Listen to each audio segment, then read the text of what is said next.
Tecnologia, entretenimento, internet, mídias digitais. Papo de Futuro com Beth Veloso. Beth Veloso e o Papo de Futuro mais uma vez aqui conosco no painel eletrônico. Tudo bem, Beth? Olá, Mauro. Olá também ouvintes, espectadores. Bom, hoje o nosso assunto é sobre os cabos submarinos. A internet que você usa depende de uma rede não visível de cabos submarinos que atravessam os oceanos. Cerca de 99% dos dados trafegam por esses cabos, percorrendo grandes distâncias. É por isso que conseguimos nos conectar instantaneamente com pessoas do outro lado do mundo.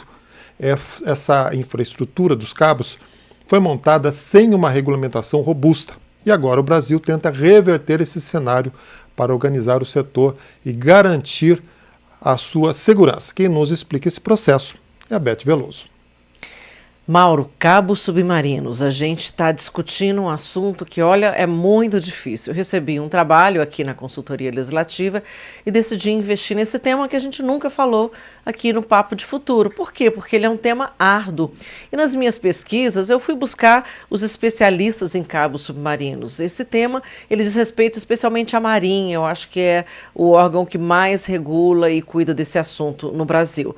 No entanto, eu encontrei duas pessoas no máximo que realmente podem falar com propriedade sobre cabos submarinos. É claro que eu não estou entre elas, eu estou aqui dando uma opinião, sou uma pesquisadora, mas estou longe, né, Mauro, de ser uma especialista nesse tema. A gente vai tentar trazer para o nosso ouvinte, espectador, um pouquinho de informação por que é tão importante os cabos submarinos para o Brasil e para o mundo, né?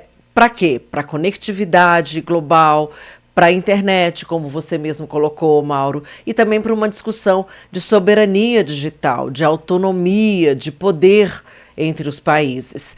O Brasil, ele está nesse debate e isso ganhou força por uma questão bastante inusitada, até um pouco comédia, assim, aquelas piadas brasileiras. Por quê? Porque a gente tem ali o maior hub de chegada de cabos submarinos no Brasil, inclusive com relação a diversas conexões, diversos continentes do mundo, na Praia do Futuro, em Fortaleza. E, de repente, a mídia noticiou que estavam construindo uma usina de dessalinização em cima dos cabos. Olha, parece piada, né?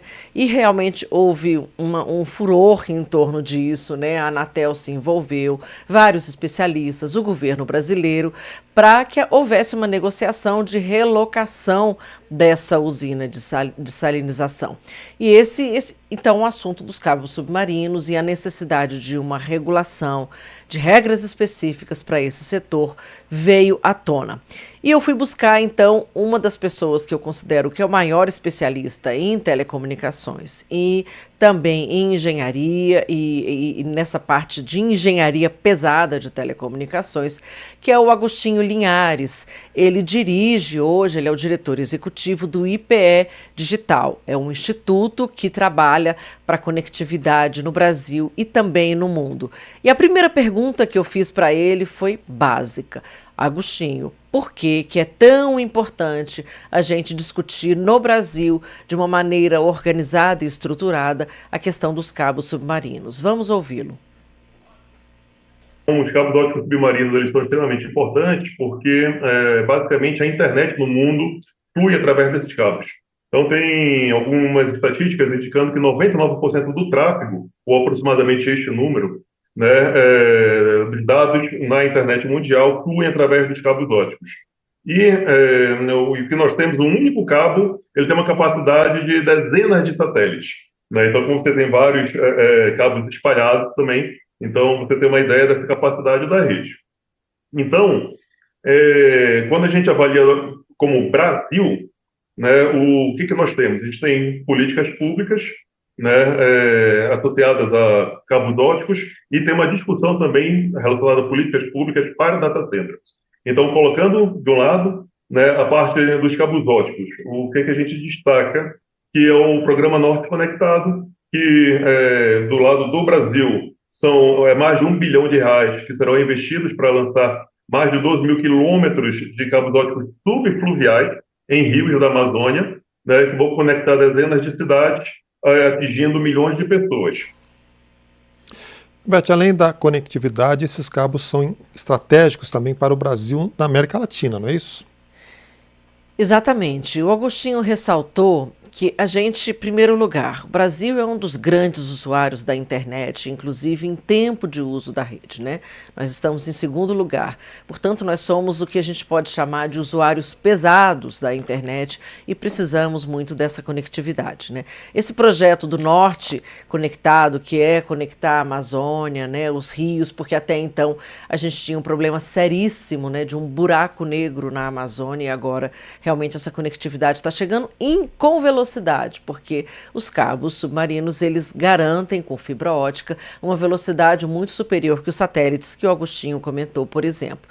E além da gente ser um grande usuário, nós queremos ser também um país que conecta o mundo, porque além de ter uma dimensão continental, a gente tem uma posição estratégica no mapa, né? Então, a ideia, segundo Agostinho, é a gente estar conectando Estados Unidos, Caribe e buscando uma saída ali para o Pacífico, né?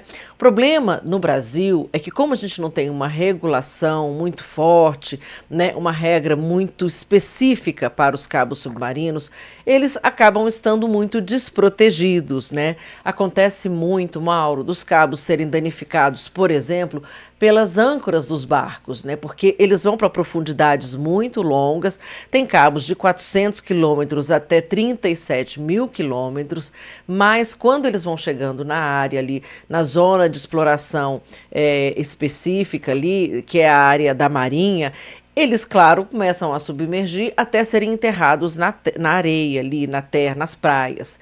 Então, nessa zona onde os barcos pescam, onde os barcos param, os cabos acabam sendo danificados pelas âncoras. E na falta desse planejamento coordenado de quem é que vai proteger, quem é que vai fiscalizar, quem é que vai monitorar esses cabos, existem sensores que são colocados para que, se danificados, eles sejam localizados com maior facilidade a partir de drones. Então, essa estratégia toda precisa realmente reconhecer que os cabos hoje submarinos cada vez mais adquiriram uma função de infraestrutura crítica para o mundo e, claro, para o Brasil, então merecendo um tratamento muito especial, né? E aí, a partir desse cuidado, vai credenciar a gente também para buscar uma passagem, um acordo para ter uma passagem também pelo Pacífico. O que acontece muito, Mauro, é que nós já temos áreas globais em que os cabos são hoje foco de uma tensão geopolítica, inclusive de uma disputa mesmo de guerra, né, dos países realmente fazerem ciberataques a partir dos cabos submarinos. Isso acontece ali naquela área do Mediterrâneo, no Oriente Médio. Então, existem já, digamos, ameaças por parte da China ou da própria Rússia de promoverem guerras como rompendo os cabos submarinos, porque isso você está impedindo não apenas a comunicação, mas transações financeiras e comunicações de guerra também. É um assunto bastante delicado. O Brasil precisa, segundo Agostinho, buscar essas duas frentes, já passando pelo Atlântico, e buscar agora um novo caminho que passe pelo Pacífico. Como explica o Agostinho Linhares? Esse projeto ele vai ser muito importante porque gera uma oportunidade, né, para que o Brasil tenha um papel de liderança na nossa região, uma vez que o Brasil é o maior país da América Latina e é o país que tem o maior número de vizinhos.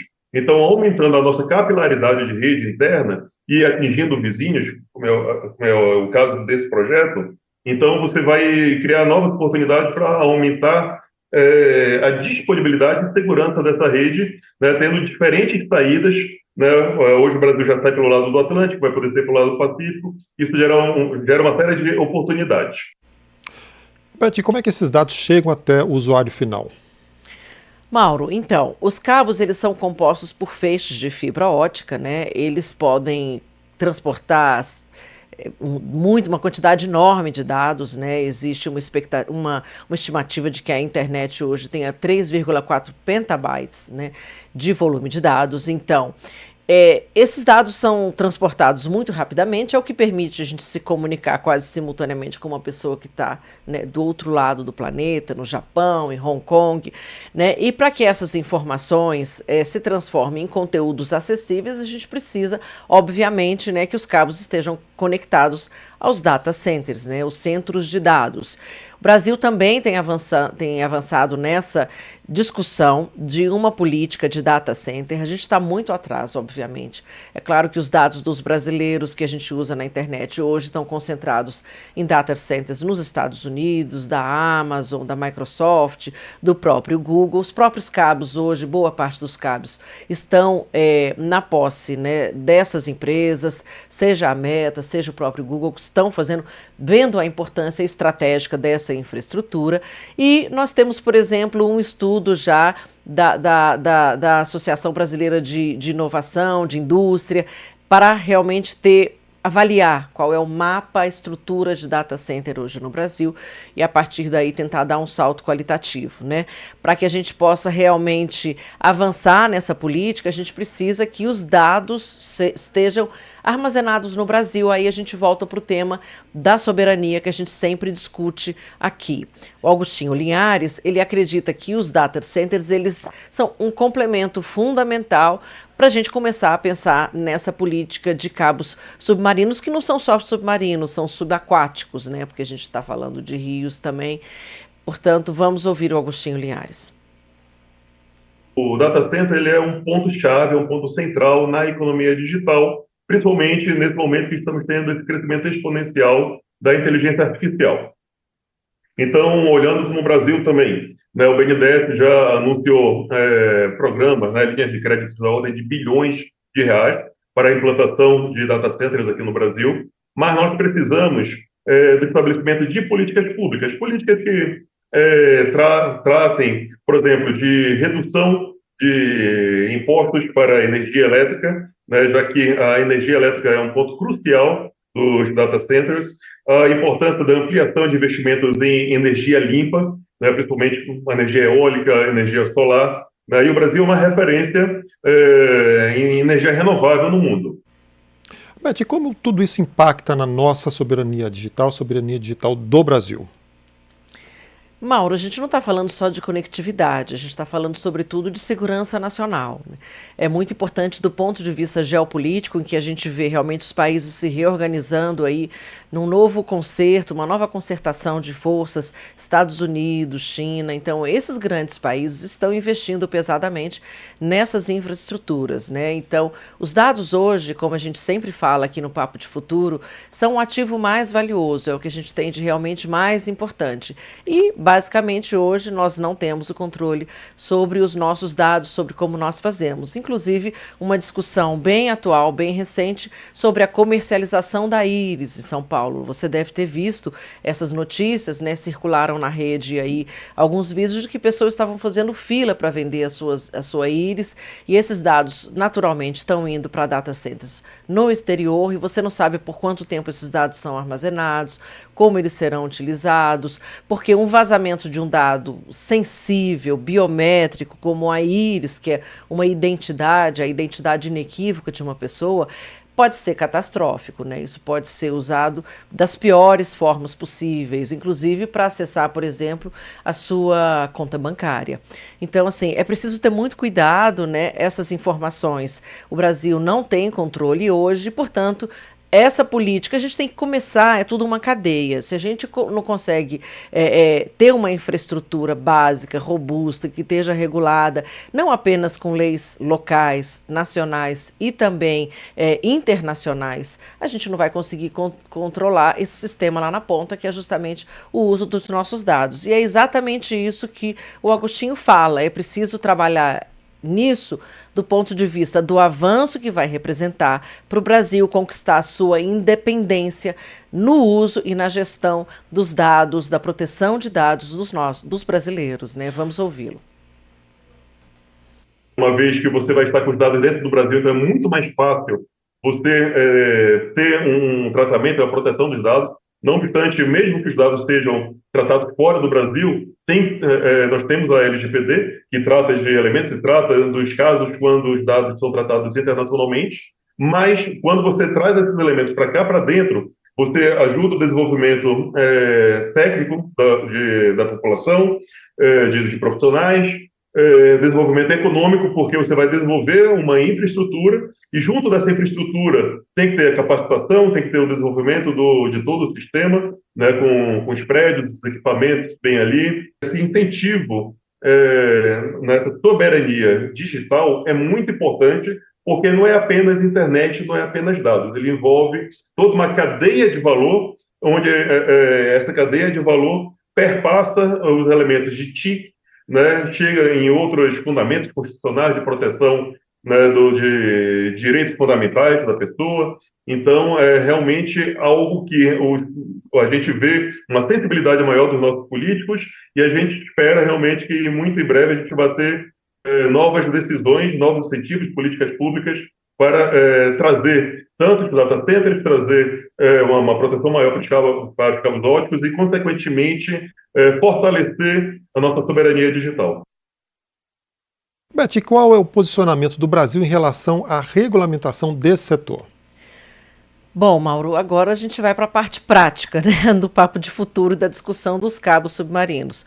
O Brasil está expandindo essa conectividade, né, para integrar pelo Atlântico e, como eu falei, pelo Pacífico, né, passando ali pelo Caribe, pelos Estados Unidos. Isso vai dar redundância, contingência para a rede, ou seja, se romper um cabo submarino, você tem um outro que possa substituir, até que haja uma substituição desse próprio cabo rompido, além de reforçar a segurança e a disponibilidade dos serviços digitais, assumindo uma liderança na América Latina. O que é preciso fazer para isso, né? Conectando todo esse ecossistema do Atlântico, como o Augustinho falou, essa cadeia de valor, o Brasil vai garantir justamente uma política de proteção desses dados, ou seja, além de proteger a infraestrutura, a gente vai dar um passo adiante no que a gente tem de regulamento e de resolução. O que temos hoje? Uma política nacional de infraestrutura crítica que inclui os dados, mas que não foi feita, os cabos submarinos, mas que não foi feita especificamente para os cabos. Junto com essa política, tem uma estratégia nacional que precisa, Mauro, ser reescrita para que coloque os cabos submarinos dentro da sua especificidade como um elemento central de proteção e também que esteja envolvido junto com a própria economia brasileira, uma estratégia de inovação, uma estratégia de industrialização e um plano nacional de infraestrutura crítica. Ele também não trata especificamente dos cabos, mas os cabos foram incluídos ali a partir de um inciso como parte dessa infraestrutura crítica. Nós temos também um comitê hoje de cibersegurança que precisa envolver mais profundamente a discussão sobre os cabos. É um elemento essencial para garantir, como eu falei, a resiliência da rede, e temos também uma política no Brasil de transformação digital. Então você vê que são uma série de normas e regulamentos e normativos que acabam não tendo uma articulação necessária quando você precisa tratar. Por exemplo, para ter hoje uma licença para operar cabos submarinos, você precisa de uma autorização super complexa da Marinha, que é a principal. Depois você vai ter uma autorização específica da Anatel, porque você vai precisar ligar aquilo a uma estrutura de telecomunicações e prestar esse serviço. Depois você tem uma autorização do Ministério da Fazenda, que é para poder estar utilizando aquela faixa de terra. Você tem também licenças municipais para poder trabalhar com isso. Então, assim, é bem complicado o assunto, né? Os cabos, eles entram nessa normativa dentro do que a gente chama de águas jurisdicionais brasileiras, que é uma faixa de 200 milhas, e tem toda uma discussão também de proteção ambiental, que aí entra o IBAMA, né? Então, por isso, nada disso está em lei. Essa é a grande questão, Mauro. Tudo isso pode ser mudado a qualquer momento, através de uma norma, através de um decreto, e não é isso que o país deseja, para que a gente, concluindo aqui o programa, possa ter realmente uma conectividade a partir dos cabos, né, submarinos, que não vão mudar tão cedo, né, eles têm uma longevidade muito maior do que os satélites, por isso eles acabaram adquirindo maior expressão. Então, essa conectividade global, a internet no mundo, ela depende muito dessa infraestrutura, por isso a gente trouxe esse debate aqui, para que ela seja de fato uma internet mais segura, mais eficiente e que esteja conectada com o futuro de um país digital que a gente precisa ter. Ok, Beth, obrigado pela participação e até a próxima semana. Até a próxima semana. Se você acompanha o Papo de Futuro, pode enviar sua sugestão de tema, crítica ou sugestão para o WhatsApp da rádio, que é o 61 999 78 90 80, ou para o e-mail papodefuturo@câmara.leg.br.